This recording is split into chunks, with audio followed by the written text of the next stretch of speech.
You're watching HuffPost Live. I'm Ricky Camilleri. Grammy Award-winning artist Peter Frampton has a name that's nearly synonymous with the guitar. He's been a force in the music industry for decades, has one of the best-selling albums of all time, and shows no signs of slowing down. He joins me now to talk about his latest project, Hummingbird in a Box, inspired by the Cincinnati Ballet, as well as his upcoming tour. Peter Frampton, you're here. I am here, yes. This is amazing. Live. Live in New York. Live in New York. How are you? I'm very good, actually, very good. So tell me about this project, Hummingbird in a Box. I normally don't think Peter Frampton guitar, wow, wow, wow, when I think of ballet. Right, okay. Well, a few years ago, Cincinnati Ballet, I was living there at the time, asked if they could use a couple of my songs to do a short piece, pas de deux, with just a male and a female dancer, and just to recorded music. And so I said, yes, please. And then I saw a DVD of it, and it blew me away, because I'd never seen dance put to my music before. So then they invited me down to, Victoria Morgan, the creative director, invited me down to see them getting ready for a next production. And while I was there, she asked if I would ever think about playing with them, you know, on stage. And so I said, well, oh, that's interesting. How does that work? And so... Do the ballerinas sort of like move around you as you walk through and play guitar? Unfortunately, there was a bit of that, yeah. So, but anyway, so she said, we've done it once before with another band, but we'd like to do it with you, and just what do you play live, and we'll choose songs. And so I said, well, rather than do all old music, why don't we do, because she said there's 3 segments, you know, to each ballet, and I said, why don't we do beginning old, end old, but have in the middle have some, I'll write, you know, 28 minutes, 43 seconds worth of new music. Now, are you writing 28 minutes, 43 seconds worth of songs, or are you writing 28 minutes, 43 seconds worth of a sort of composition that would stick to the dancing itself? It actually is 7 separate pieces. Wow. But one is completely instrumental. But the beauty about writing for something that's not just for a CD, I mean, it is now, obviously, but is that you're writing it for dance, so it doesn't have to have, okay, here we're going to have a verse, here we're going to have a chorus, you know, so there's lots of instrumental passages. And then out of the blue, we thought, well, let's have a little verse here to explain what the song's about and what we're saying here. And then, so yeah, it's very different for me. It's my style of music, obviously, but as I said, it's with ballet in mind, with thinking of dance and movement. Absolutely. I want to pull up a question right now from someone in our community. This is Rec, who asks, who has been the most challenging guitarist to work with? By challenging, I mean who has blown your mind and made you want to put the guitar down? Has anyone ever made you want to put the guitar down? Yes, some that I have not played with, and some that I have. A lot do, but then I steal from them anyway. So only steal from the best, they say. But I mean, Django Reinhardt, who's obviously not with us, was my main inspiration when I was very young, and still is. But people like Larry Carlton, Steve Lukather, people like that, who are just... Did you grow up a jazz guitarist with Django and then sort of switch over to rock? How did that happen? Well, when everyone was when slow hand Eric Clapton was sort of playing with the Blues Breakers in England, and every guitarist in Europe at that time in England wanted to be Eric Clapton, and the blues was very prevalent, obviously, there.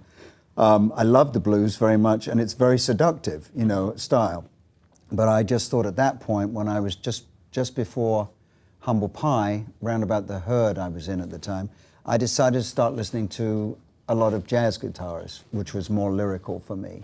And just different, because nobody else was going that way at the time. Right.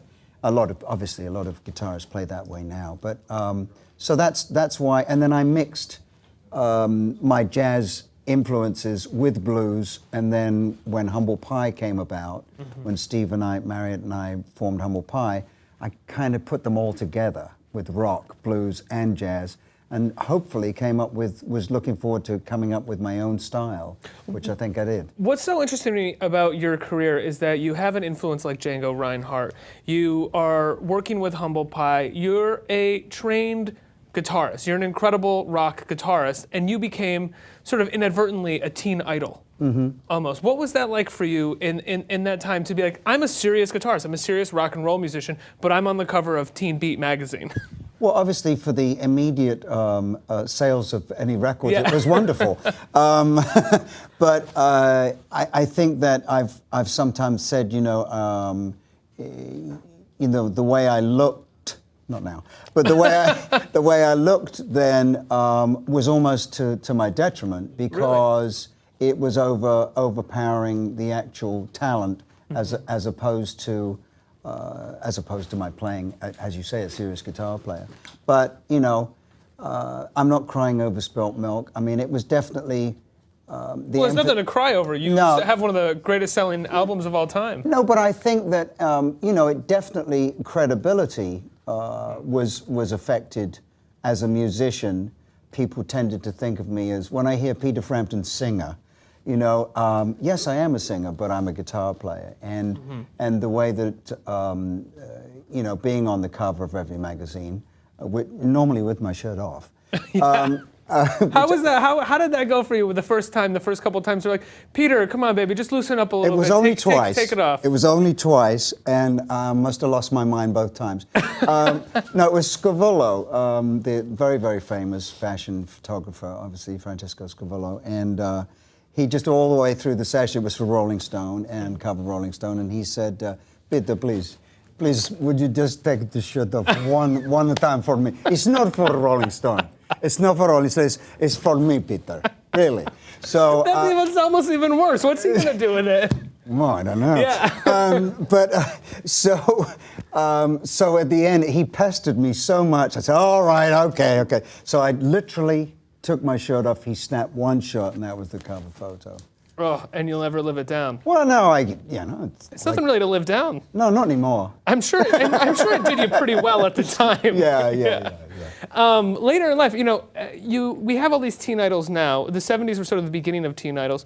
Do you think what made you able to last so long was that you had an enduring talent rather than were just a face on these magazines? Well, I think no matter what phase my career goes through, whether it's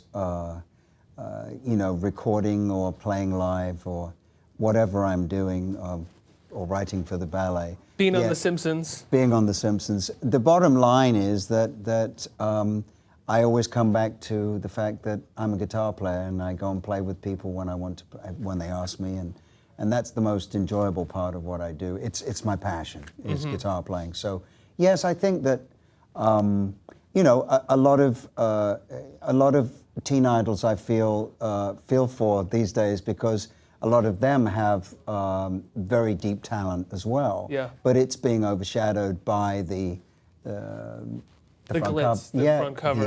Yeah. What, are you more of a fan of playing with other guitar players or playing solo on stage? Oh, there's no holds barred. I mean, the Frampton's Guitar Circus that we did last year. B.B. King, I jammed with him every night, and had an amazing array of incredible guitar players. What's that like, jamming with another guitarist? I mean, it seems like an obvious question, but just earlier this week, a study was done, and they said that guitar players have different brains than everybody else in the world, in the sense that when they're jamming, they can sort of unlock this unconscious part of their mind and sort of be solely creative at that point. Do you feel like that when you're jamming, that you're not being practical at all anymore? No, the best for me is that part of playing is when no solo for me is ever the same. I don't work out my solos, and it's just it's stream of consciousness. You're just 5, 4, 3, 2, 1, burn, and then it's whatever comes. Sometimes you feel really good about what comes out, and sometimes it's and sometimes it's not so good. But that's the beauty of it, is that you're creating something new every time. And another guitarist said to me recently, well, I work all my solos out every night.